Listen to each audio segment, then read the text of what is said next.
CSK versus Mumbai, Rohit Sharma versus Dhoni. இந்த ஃபைட்டை நம்ம எப்போவுமே மறக்க முடியாது.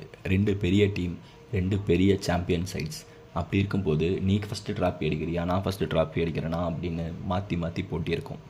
ரோஹித் சர்மாவும் தோனியும் மாற்றி மாற்றி ரெண்டு டீமுக்கும் 5 ஐபிஎல் ட்ராஃபி ஜெயிச்சு கொடுத்ததுக்கப்புறம் இந்த வருஷம் ரோஹித் சர்மா ஐபிஎல் லீட் பண்ண மாட்டார் கேப்டனாக. ஆனால் இந்த வருஷம் தோனி 6வது கப்பை ஜெயிச்சு லீடிங் எடுப்பார் அப்படின்னு எல்லோரும் எதிர்பார்த்தப்ப இன்றைக்கி நடந்த கேப்டன்ஸ் ஃபோட்டோஷூட்டில் ருத்துராஜ் கைக்வாத் கலந்துக்கிட்டார். எல்லாருமே எங்கே அப்படின்னு பார்க்கும்போது ஐபிஎல் அஃபிஷியலாக ருத்துராஜ் கைக்வாத் தான் கேப்டன் அப்படின்னு அனௌன்ஸ் பண்ணியிருக்காங்க.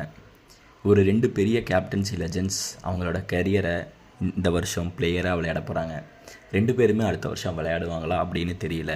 ஆனால் 2 டீமுக்குமே இப்போது புது கேப்டன். இப்போது சிஎஸ்கேக்கு ருத்துராஜ் கைக்வாத் எப்படி பர்ஃபார்ம் பண்ணுறாரு அப்படிங்கிறத பார்ப்போம்.